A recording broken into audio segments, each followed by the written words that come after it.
hybrid meeting of Planning Committee on Tuesday, the 17th of December 2024. I am Councillor Jeff Jones and I will be chairing today's meeting. Just to make you all aware, this meeting will be recorded. Can I welcome any members of the public and press to today's meeting?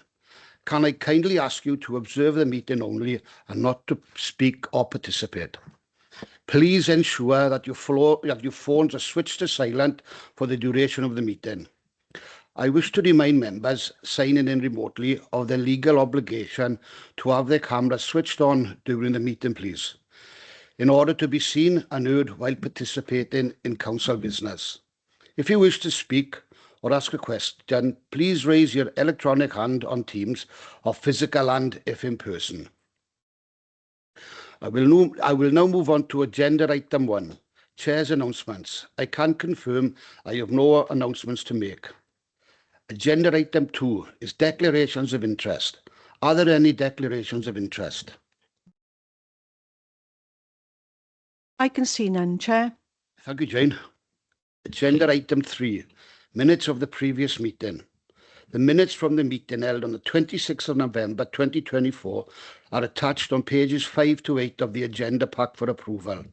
Members, do you have any comments to make on the accuracy of these minutes? Please, can I have a proposer and a seconder to approve the minutes? Pardon? Secondary. Propose and a seconder, please. You propose? I'll be the second, Chair. Thank you, councillors. Agenda item 4 is a request for site visits. Are there any members? Right, Chair. We just have to vote on the minutes. Yeah. Can we have a vote on the minutes, please? Can you just, if members can show, if members have any issues they want to raise with the minutes, can they put their hands up, please?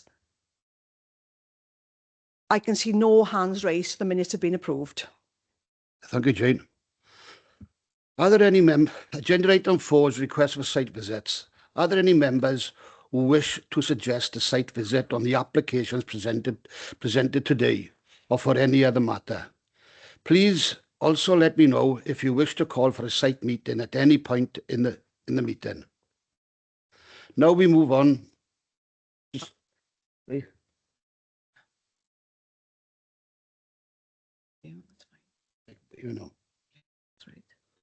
Now we move on to section A of the agenda, which is matters for decision. Application number P2024-0586, land at Pontneath, south of Pontneath Fawn Road. The report is set out on pages 9 to 54, and this application is recommended for approval. I would like to ask the planning officer to take us through the report. Thank you, Chair.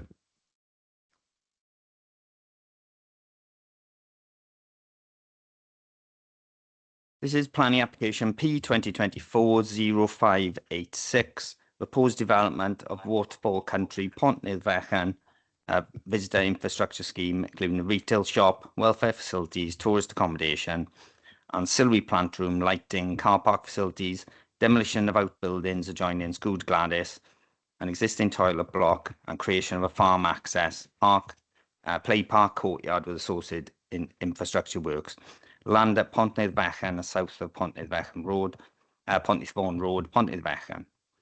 This application has been submitted by the head of property and region, so it's an application submitted by the local authority. So this is the application site you see on the plan here, with the River Neath located to the west. You can see the existing building of School Gladys there in the centre of the screen, with the existing barns, and the A465 to the south of the plan there. So this is the existing site. You can see School Gladys there in the top corner, views across the site and views across the site from the elevated A465. These are some closer shots of the existing building of School Gladys, and the existing barns located on the site which are proposed for demolition. So again, these are views from the other side of the site, looking back towards the barns and the main road there, which is Pont Fawn Road. And again, the existing barns there located on the site. These are some images that are taken from the planning statement. They obviously show the existing situation in terms of car parking, sets out what parking is available currently within the site, but you can see the lay-by there at the front of the site on the picture to the top left-hand corner. The bottom left-hand corner is the car parking arrangements that are temporarily put in during high season on the farmer's field, and you can see how the issue in terms of car parking generally in location from a lack of visitor provision in that area is causing issues that have been identified within this application. So this is the proposed layout. It's proposing 125 car parking spaces, including 30 EV charging, parking for larger vehicles and coach parking. We've got a retail unit, which is A1, which has a small coffee shop kiosk within it, a bin store and bike store building, WCs, a play park then within the courtyard, and landscaping.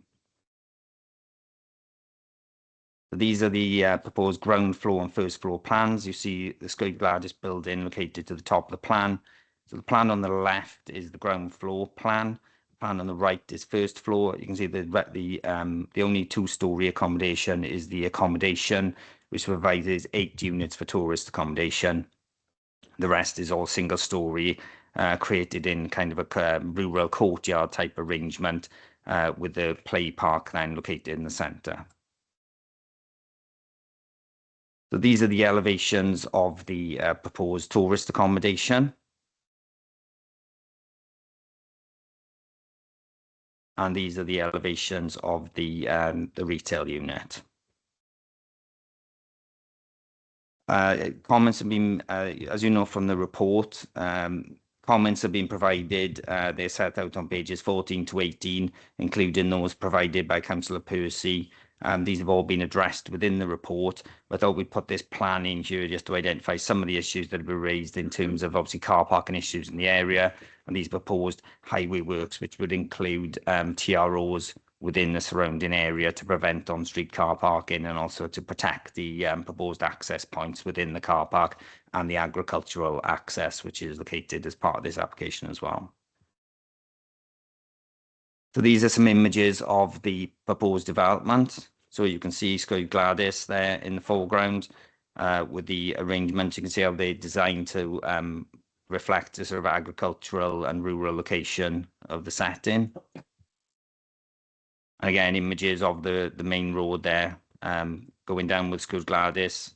At the front is where the road and the buildings thereby to the rear.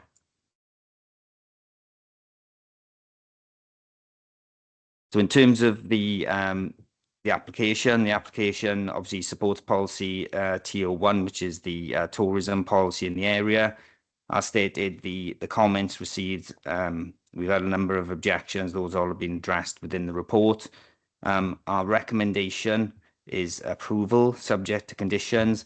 I'd like members to draw the attention to the amendment sheet that was sent out with some tweaks to the wording on some of the conditions, one of which relates to the road safety audit, which some parts of that are done prior to development and some parts are done post-development to ensure the compliance with road safety.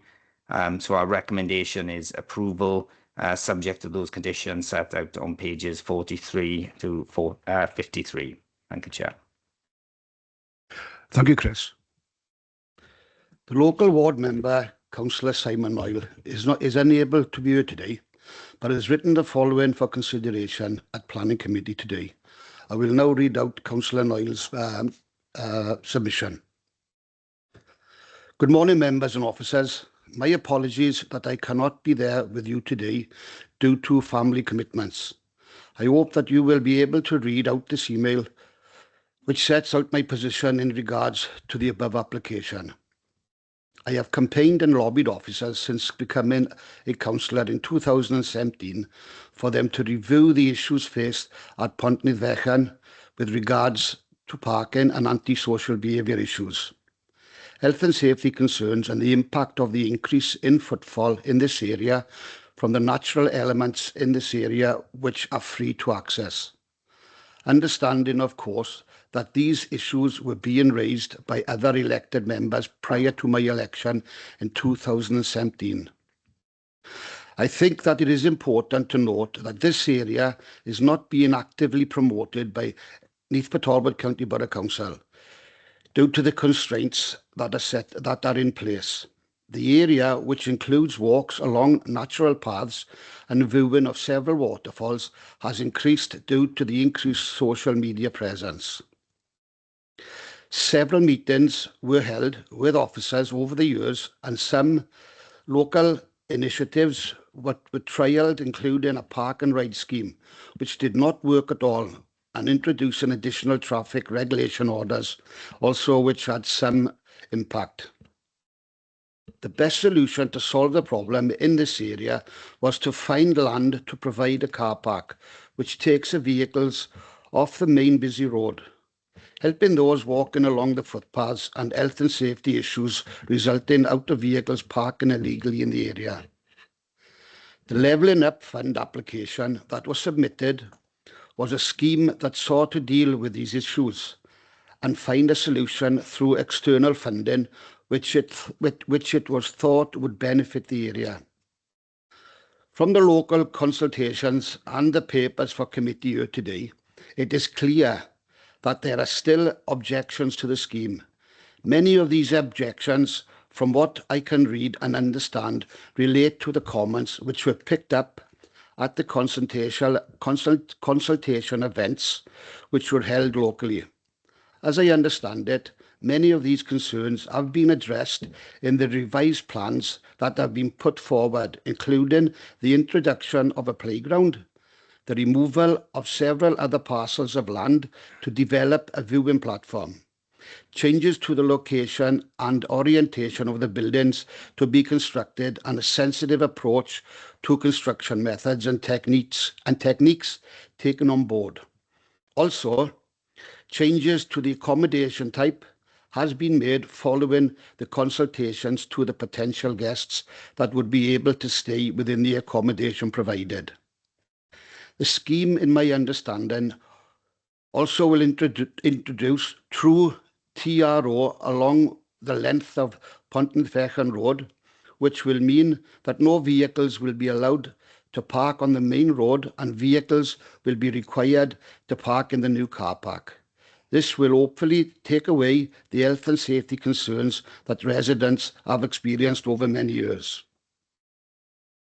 It is important to note, under consultation sections in the paper, that there have been several organisations who have provided commentary and notes that will need to be included within the conditions including NRW, DCWW, MAWWF and RS Brecon Beacons National Park, but interestingly, nothing received from Powys County Council.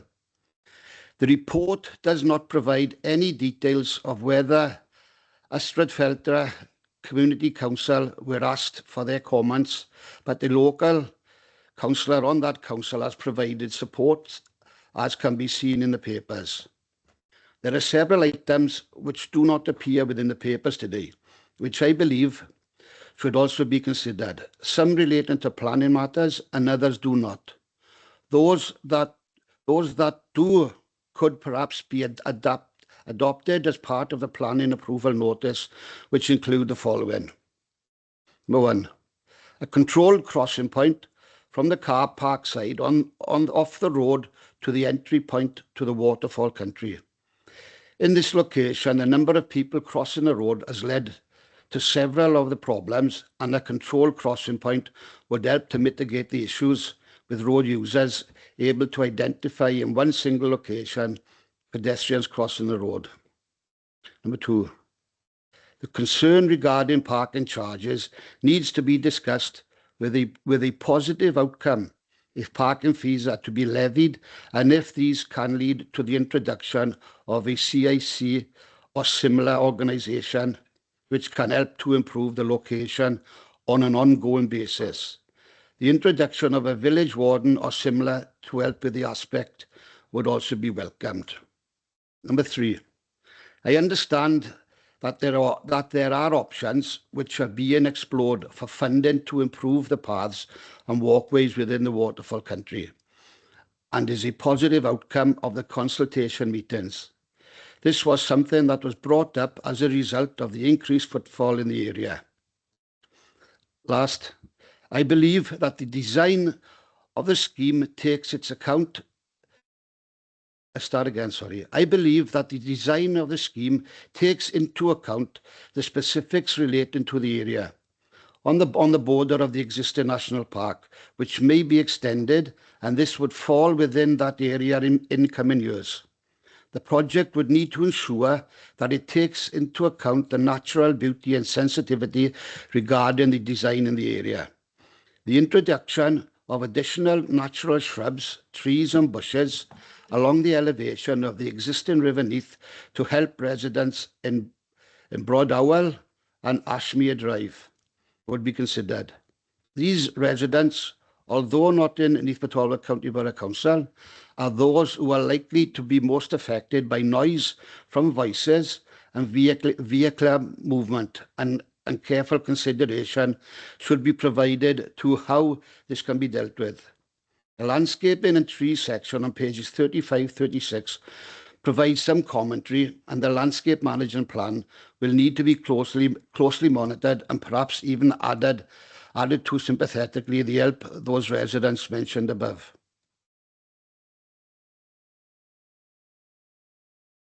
The above are my thoughts and observations on the planning application from a ward member's perspective.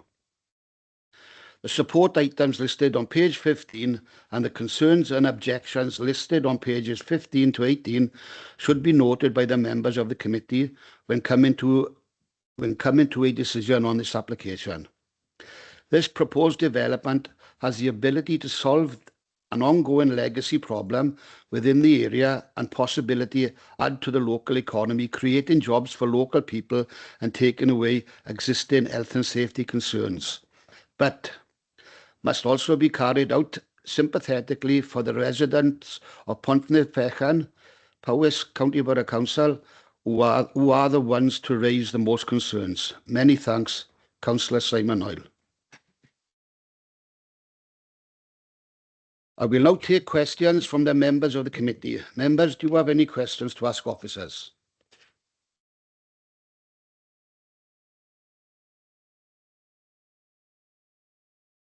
Sorry. Oh, Councillor Suzanne Patterson. Thank you, Chair. This is not as if I can't be noticed today either, is it? Okay. The first objection on page 15 is taking away the livelihood of local farmer and destroying farmland. Can you explain how this development might do that or not do that? No, the land where the development's going to go is owned by a third party, and ongoing discussions are with the local authority in purchasing that land as part of the proposals, which obviously lie outside the planning. The farmer owns a larger area of the site, and there are existing barn buildings located on that area.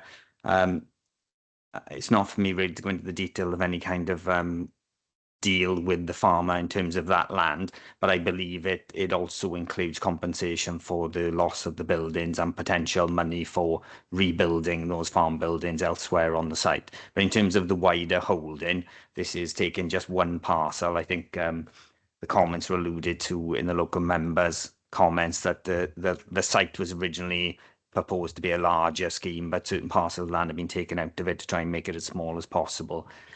Again, noting that the farmer himself used to open up the fields at times when it was under pressure to utilise those for parking. That was my point. Is it the actual landowner who is objecting, or other parties? I believe it's others. Yeah. Okay. Obviously, the landowner is okay has his own concerns, yes. but he was been using land in that area for parking Okay. informally under sort of temporary consent. Okay, well, my mind is eased at that point then.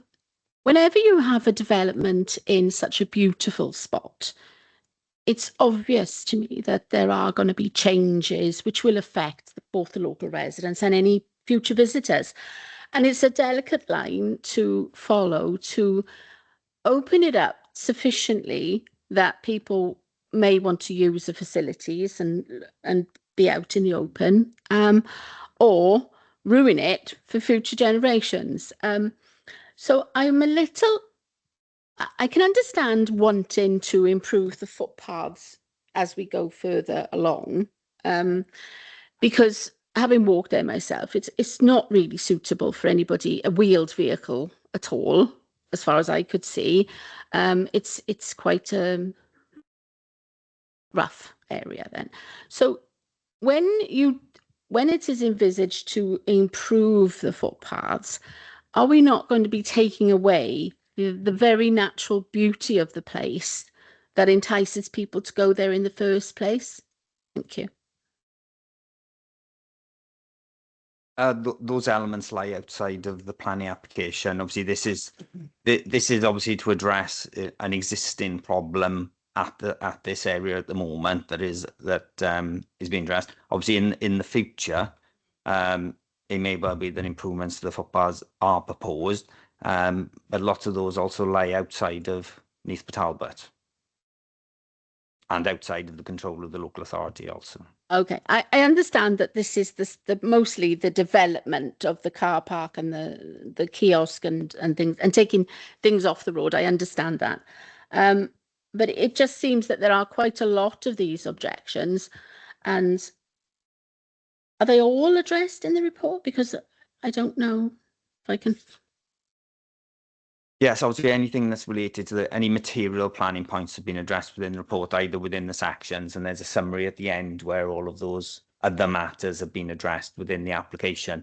Obviously, you know, there's ways in which paths can be improved which still maintain the kind of rural countryside locations. Don't all have to be kind of tarmacked and lit.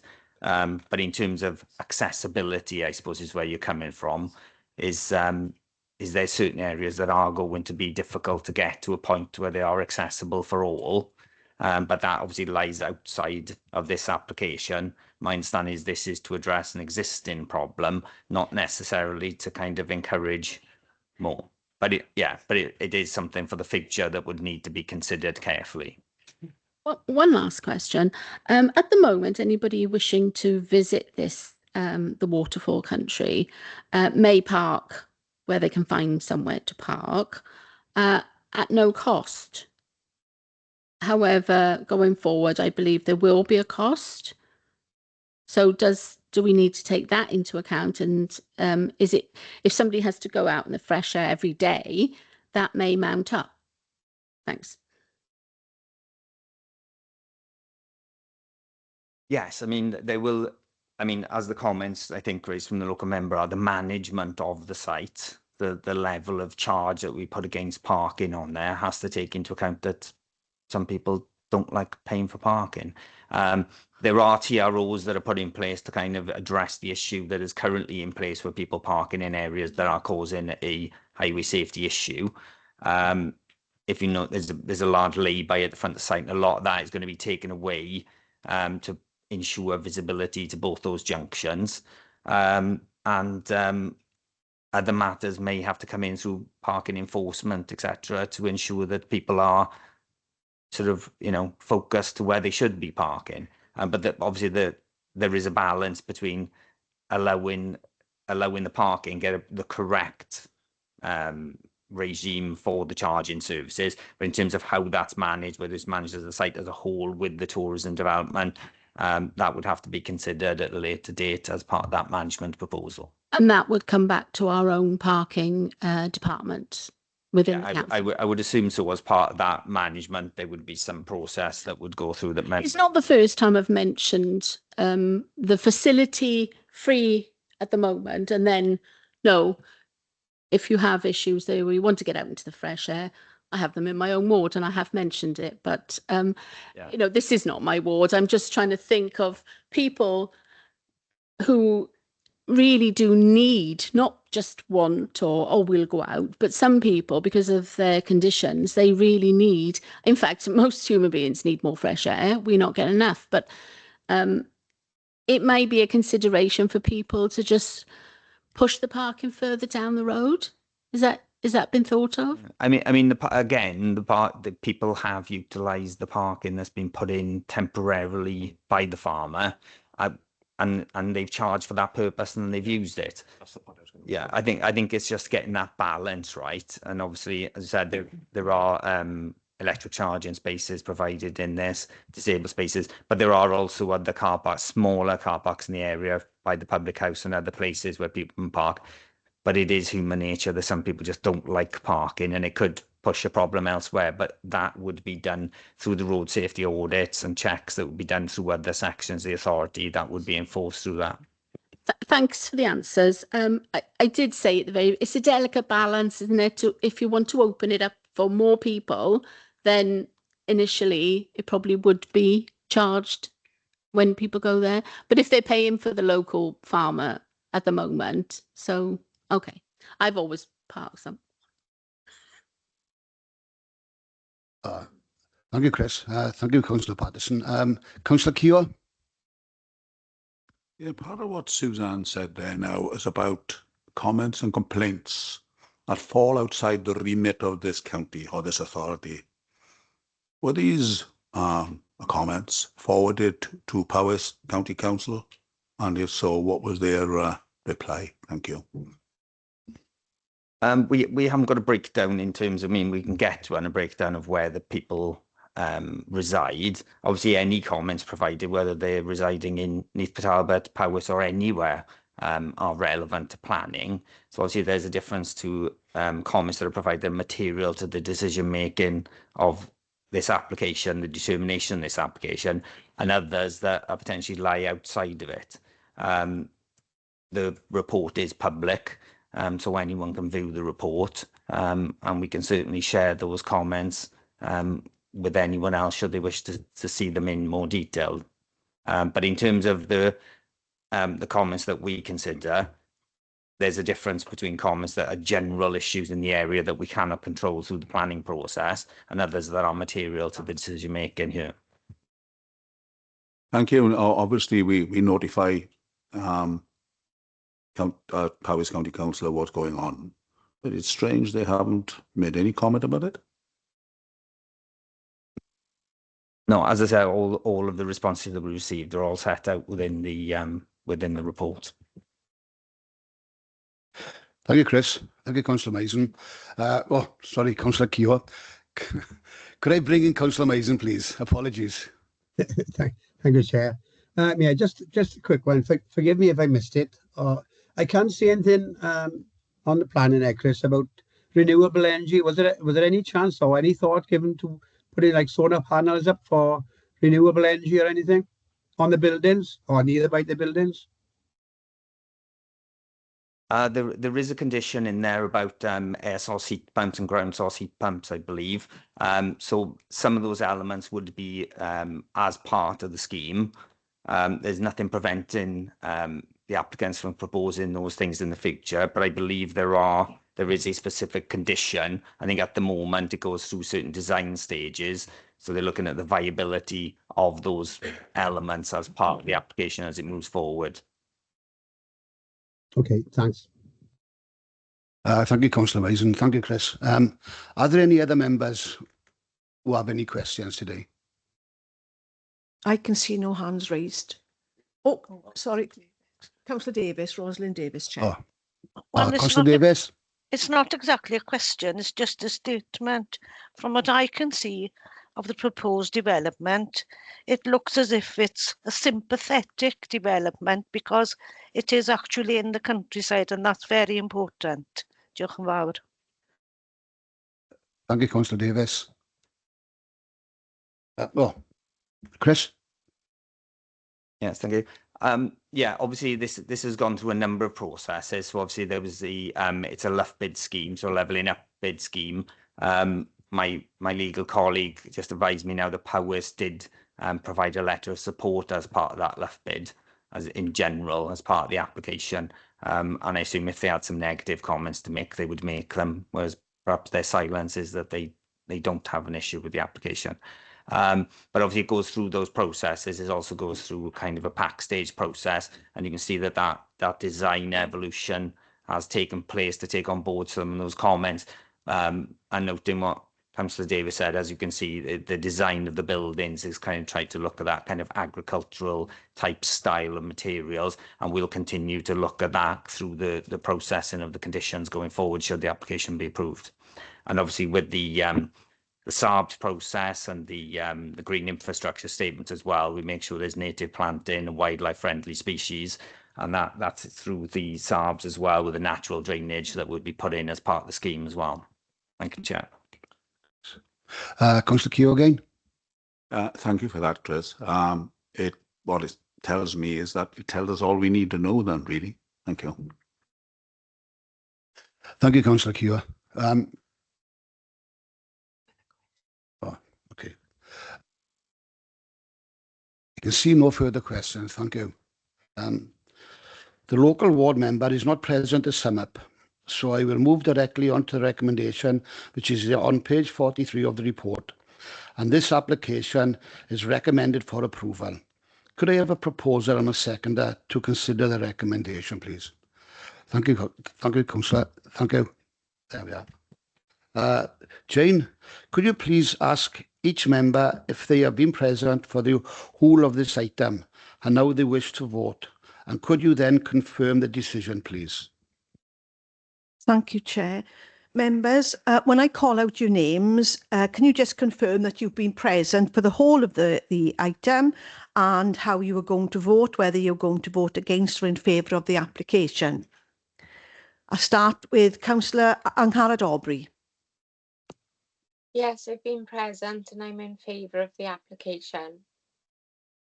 Thank you, Councillor Aubrey. Councillor Tim Bowen. Yes, I'm for. Councillor Rosalind Davis. I have been present for the whole item and I'm voting in favour of the application. Diolch. Thank you. Councillor Cathy James. I've been present for the whole item and I support the officer's recommendation. Councillor Jeff Jones. Yes, I have been present and I vote for the application. Councillor Carl Jordan. Yes, present through the whole item and in favour of. Councillor Dennis Keogh.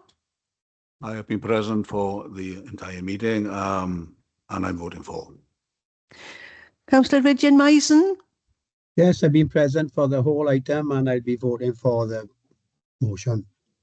Councillor Patterson. Yes, I've been present and I vote for the recommendation.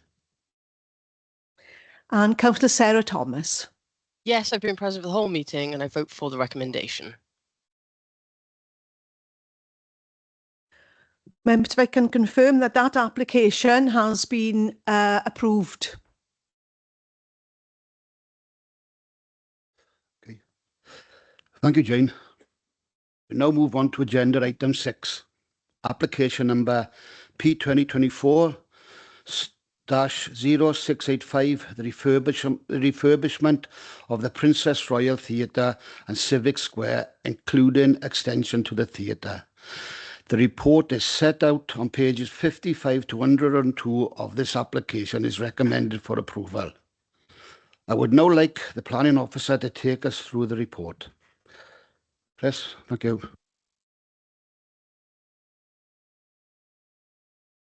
This is planning application P2024-0685 for the refurbishment of the Princess Royal Theatre and Civic Square, including extension to the theatre. This again is an application submitted by the Head of Property and Regeneration. So as most members be very aware of this building, as some of us are sitting in the building next door to it now, the theatre is an extension to the existing civic building. And as you can see from the images, in terms of its frontage and appearance onto the Civic Square, it lacks any kind of focus or any difference really. I mean, you can see obviously the entrance there between the two wings of the building, but that is actually the entrance of the Civic Centre, not obviously the entrance into the theatre. The theatre entrance is located to the right-hand side of that. So in terms of its appearance and setting within that square, it's very difficult to differentiate it between the existing office building. You can obviously see some images there of the interior of the building as well. The one on the bottom right-hand corner is of the existing foyer entrance, and you can obviously see the scale of that in comparison with the theatre itself on the inside. So this is the application site with the square at the frontage. The current square has a water feature within the centre. You can see the car park there located on the eastern side, and that lies outside of the application site. So there's no changes proposed to the car park and the Baptist Church to the south. So this gives you a kind of overview of the theatre. You can see the kind of orange lines are kind of where the extension is. So there's a extension to the rear of the building, one to the side on the river side, and again to the frontage to create a larger foyer space to the front. So these are some images of the building. So at the top there, you've got the front elevation. So you can see the main central access into the office building, with the office building located to the left, and the new entrance to the theatre located on the right. In the centre of that image is the riverside elevation, and you can see the side extension there projecting out, and the rear extension on the back there. You can see the large roller shutter door that would improve servicing and access for shows to and from the theatre itself and the back of house. And then you've got the rear elevation there onto the road. Again, anyone knows the area will know as you drive up from Carmarthen, it's a very prominent frontage and also a very busy road there with the entrance into Tesco's beyond that, and the petrol filling station. So again, in terms of providing sort of an impression of the town and an understanding of where the theatre is within the wider town, I think that gives a much better impression than the existing, which you currently would drive past and not know it was there.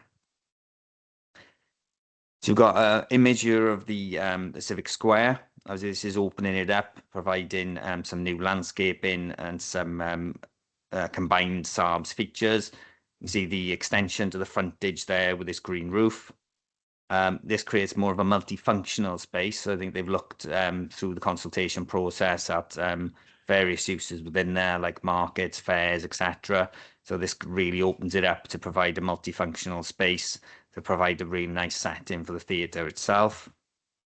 Got some other images there of the square, again with wildlife friendly planting as well. These are some artist impression of the theatre. So you can see it really provides a really strong frontage now. And again, the rear elevation, which provides opportunity for signage and also a multimedia space there for art or even advertising, forthcoming presentations, etc. If you know the building, you will see that the stonework you see there is actually the frontage of the existing building, and this area then to the left is the new extended foyer area. So you can see how this is much improved, creating a real sort of cafe experience in the frontage, providing more room during and before shows. And again, quite a striking image then of the frontage in the night, creating more a real active frontage onto that square. Which is a much more kind of inviting appearance than was the present building has, with very little fenestration in the frontage. Thank you. So in terms of the application, we've received a number of consultation responses, some of which have been addressed within the report. Amendments requested to the construction management plan by NRW, but no fundamental objections. We see there's a letter of support that's been responded to by the Theatre Trust, again with a support in the investment within the theatre within the town. The objections we've received have also been addressed within the report. And our recommendation is one of approval with those conditions as set out there on pages 96 to 101. Thank you, Chair. Thank you, Chris. Do the local members have anything they'd like to say? Councillor Keogh? Thank you. Something that is long overdue. Given my age away here now, I was on the official opening of that theatre, or the whole building actually, in 1887, for the Tom O'Connor Roadshow, where my then choir, the Aberavon Male Voice Choir, was in attendance. But having performed here in the operatic societies and with choirs, it was never a natural building. There's no natural acoustic in it whatsoever. It's completely dead. That's why performances had to be mic'd, and everybody else had to be mic'd, you know. But yes, it's long overdue, and I look forward to it. And it's really going to put us back on the map again and have the big shows that we've always desired, but could never come here. One was Welsh National Opera, came here once, vowed never to come back, because of the space behind the stage and at the side of the stage. Now is addressing that. The other thing is that during my tenure as mayor, as you know, I was mayor for 18 months. And I remember having a conversation, because I'd been given a number of projects to bring forward during that time. One was this Civic Square. And I remember having a conversation with the then Chief Executive, Steve Phillips. I told him what I thought of the area, but it's long been known that we've had a problem with the surface of that for a long, long time. And I said, we have a golden opportunity to do something with this, because, you know, it lends itself, the whole shape of that out there, to a natural amphitheatre.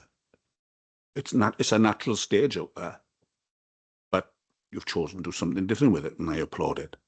But the thing is, he said to me, yes, it's got to come up, he said, because you know how dry Steve Phillips was. He said, all people ever use it. He said, 2 pigeons and a seagull, so it's about time it went. So, you know, I'm glad to see that it now come forward, and that I'm looking forward to it. Thank you. Thank you, Councillor Keogh, for the comments. Thank you.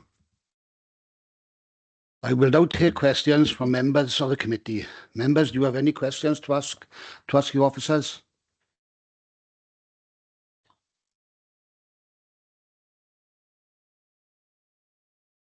Oh, Councillor Sarah Thomas.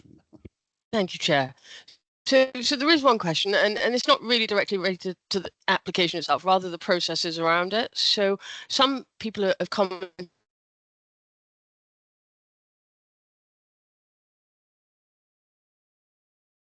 Sorry, Councillor Thomas, we can't hear you. Have you put mute on? Are you on mute?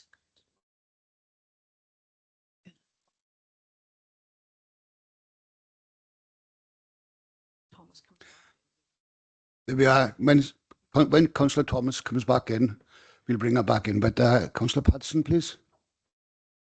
Thank you, Chair. I have a couple of points.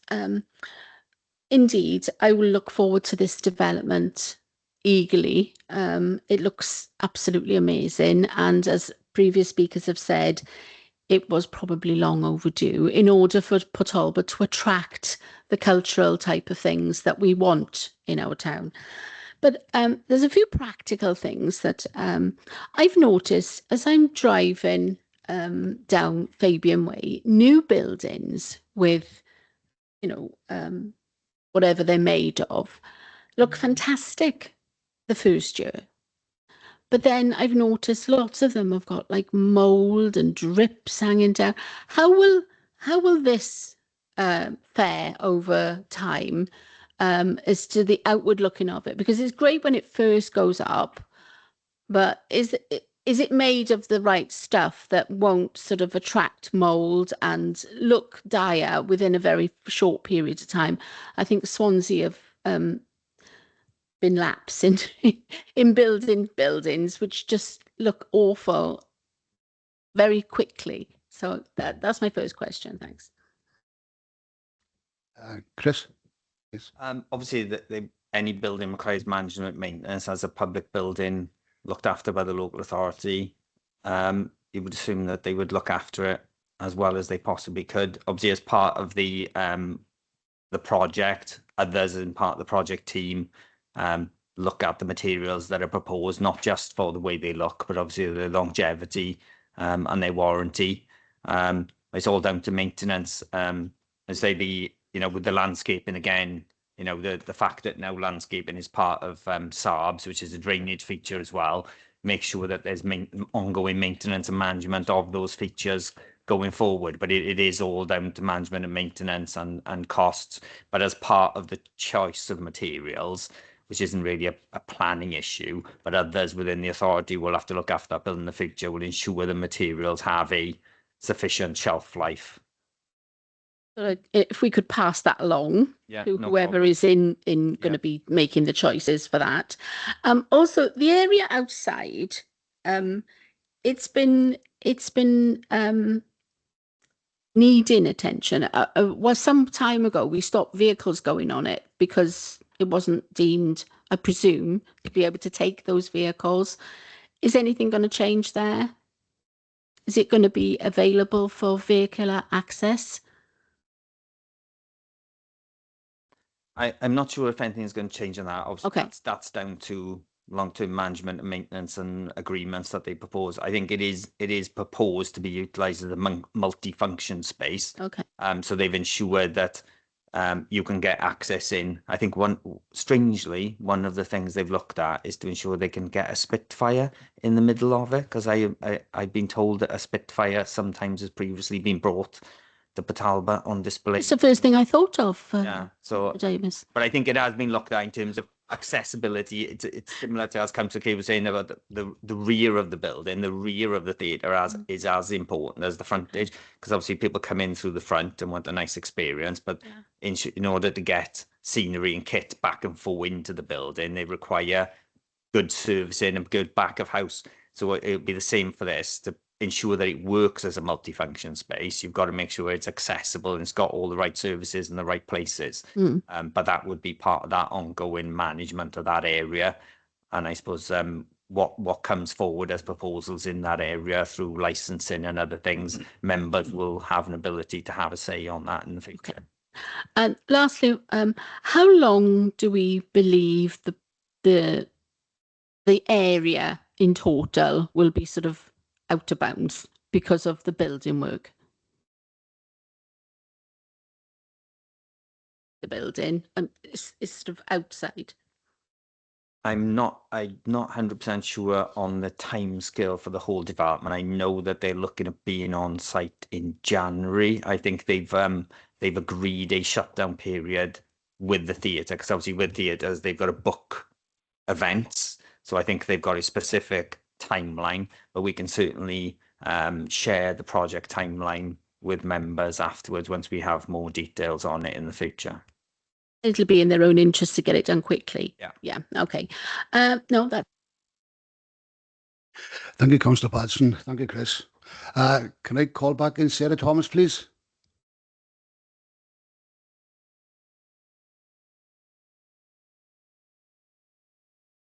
Okay.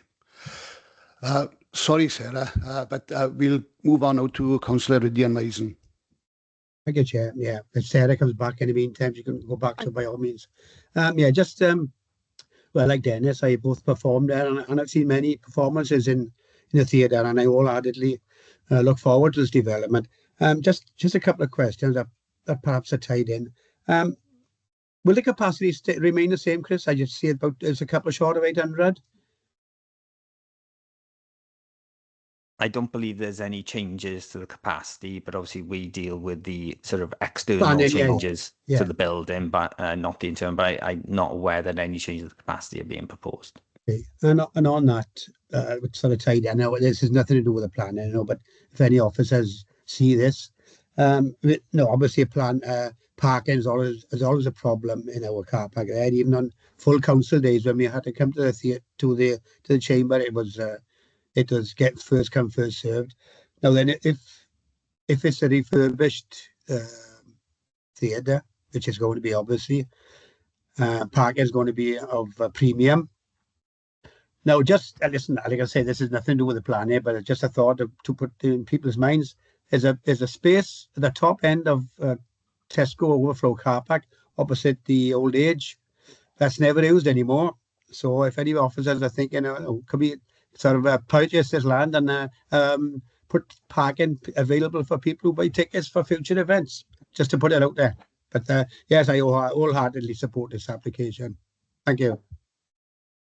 Thank you, Councillor Mason. Shall I try Sarah Thomas again or not? We're trying to we're asking the Okay. chair. So if you go to Yes, Rosalind okay. Davis. Councillor Rosalind Davis. Diolch yn fawr. Looking at the photos of the proposed theatre, I could see that there were a lot of steps in the front. I've turned my video off. My connection. Sorry, Councillor Thomas, can you hear us?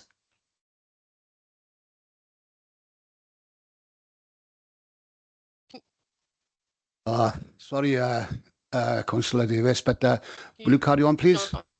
Thank you. As I was saying, looking at the proposed development of the theatre, I note that in the photo there are lots of steps in the front, and I couldn't actually see any disabled access, but I assume there will be, but I couldn't see it on the drawing. Oh, Chris? Yeah, as similar to the existing, there is stepped access, but there's also ramped access that goes around that as well. So that's integrated within that step arrangement of the frontage. Thank you, Chair. Yeah, I also noted that there doesn't seem to be any seating area as such in the front. Yeah, obviously those images that we're putting up are just artist impression, and obviously the scheme as proposed will probably incorporate seating areas within that space in around the frontage. Obviously, there's certain works that the local authority can do without plan permission under our PD rights, and some of that is obviously related to street furniture and things. But there are also conditions requiring different details to come in.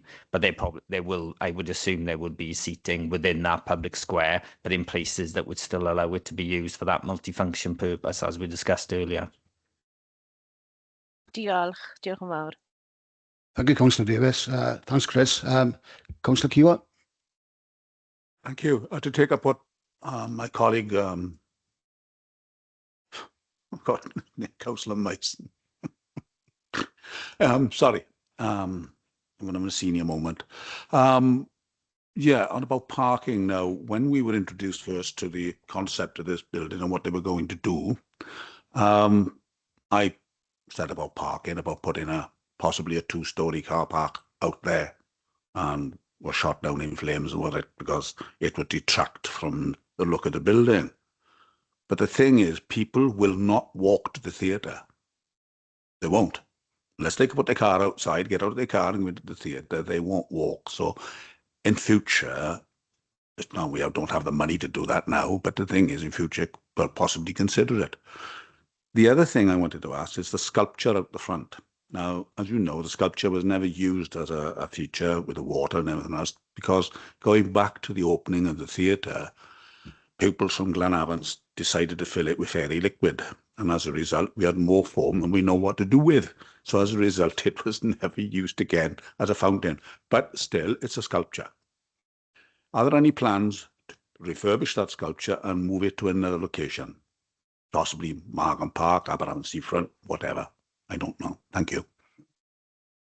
We can certainly take that comment away and pass it on to the team. I would have thought that if it's of local interest and it's been there for that length of time, it would seem logical that they could recite it somewhere else, or even recite it within the scheme that they're proposing. So we'll certainly pass that information on to the project team and ask them to get in touch with it. In regards to the foam, I'm going to say I can remember coming to the theatre and all I could see was the actual top of the actual sculpture itself and a mound of foam. Thank you, Councillor Kiwa. Councillor Thomas. Sarah Thomas, can you hear us now?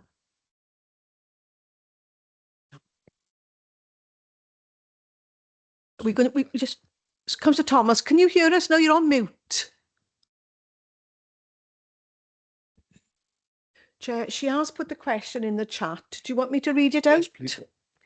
So Councillor Thomas's question is, I've been asked about why works have started before the planning application has been approved. Could we have this explained so that we can respond to these queries?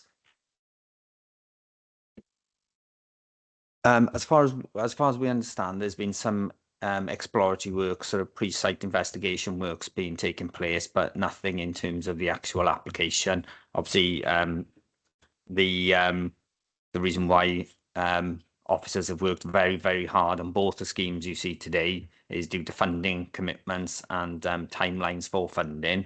So obviously, they sometimes take advantage of the time in between getting plan permission and getting all the conditions sorted to do those exploratory works or any site investigation.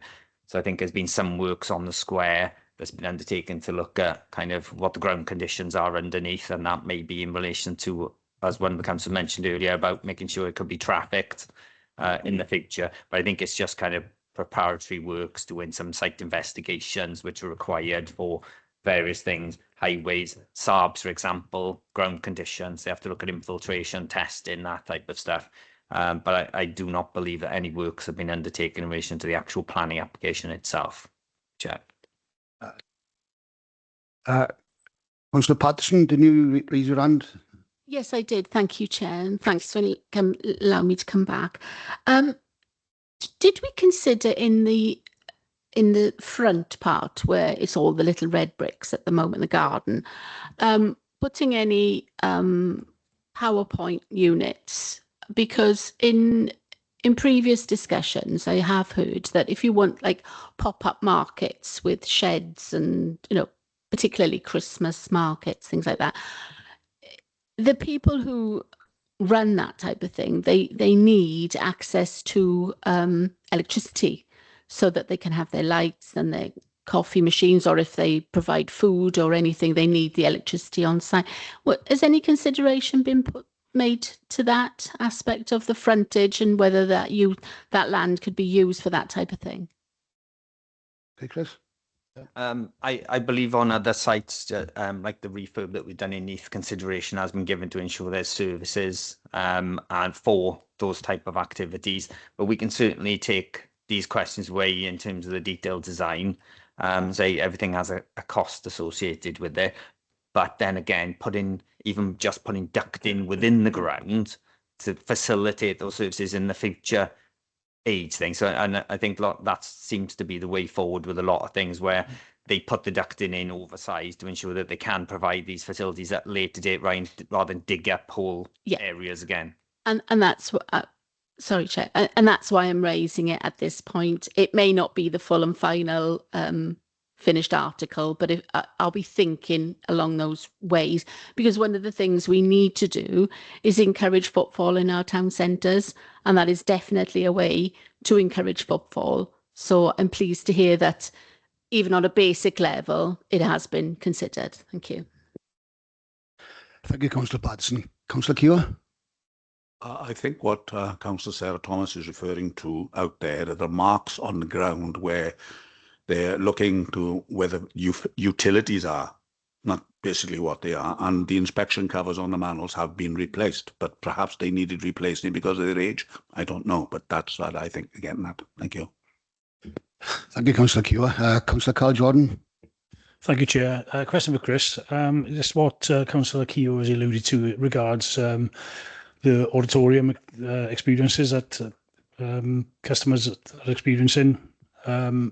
What internal alterations are being achieved or planned to make it a better experience for the users? Thank you. Obviously, as part of this scheme, we're only looking at the external stuff because that's the only part of the application that actually requires plan permission. You can see from the images that they're obviously refurbing the front entrance in terms of the experience, the foyer and other stuff. I think they're also doing some improvements to the facilities in there in terms of WCs, etc. But in terms of the whole detail of the internal refurb, that's not part of the planning application because that obviously won't require anything from us. Many thanks. Thank you, Chris. Thank you, Councillor Jordan. I understand that Councillor Thomas has been able to rejoin, and are you happy with the answer? I Okay. am. I do have another question. It's kind of a point of order, really. So because my connection's been dropping out, I was able to be present for the whole of the presentation, but I didn't hear all the members' questions and answers. Does that mean that I'm going to be able to vote or not? Yes, you're okay. You can vote. Thank you. Oh, thank you. And I'm going to stay off camera just in case, okay? Okay, thanks, Sarah.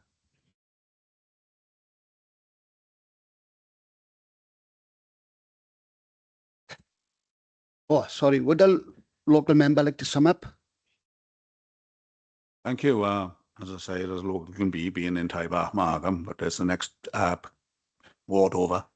Yeah, long overdue. Looking forward to it.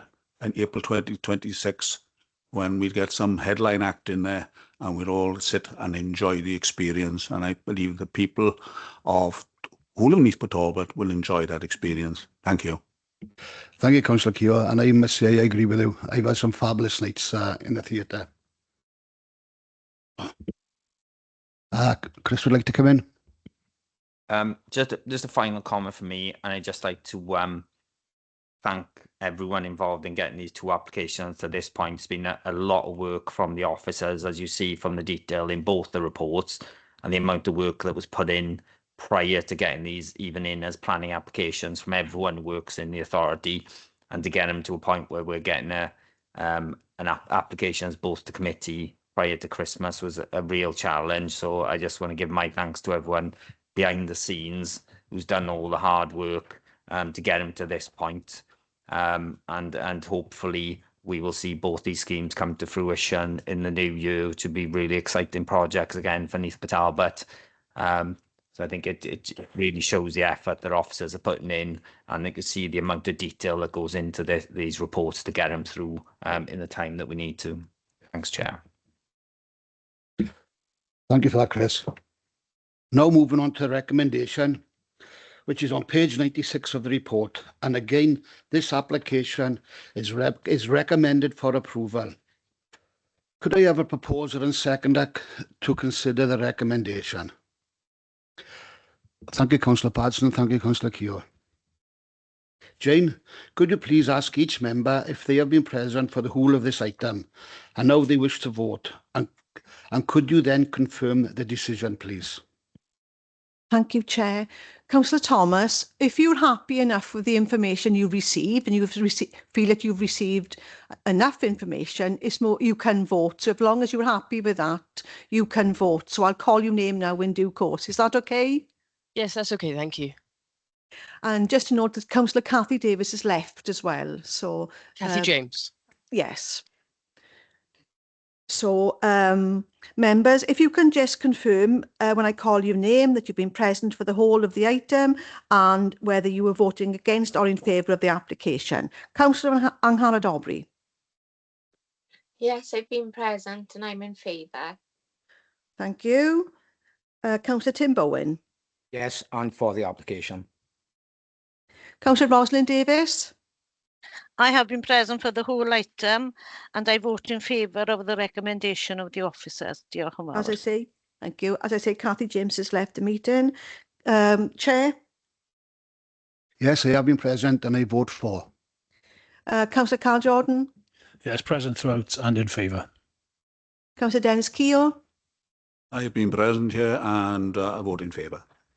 Councillor Regin Mason? I've been present for the whole item and I wholeheartedly support the application. Councillor Paddison? Yes, I've been here and I vote for the recommendation. And Councillor Sarah Thomas? I have been present for the whole of the presentation, although I did miss some of the questions, and I support the application. Thank you. Hi, just to confirm, members, that item has been approved. Thank you, Jane. Now we move on to section B of the agenda, which is matters for information. Agenda items 7 and 8 detail the appeals received and delegated decisions from the time frame indicated in the circulated report. As Chair, I can confirm that we note the information contained within this report. Agenda item 9 is urgent items. I can confirm we have no urgent items today. Therefore, there are no further items, so this ends the business for today, and thanking you all for attending.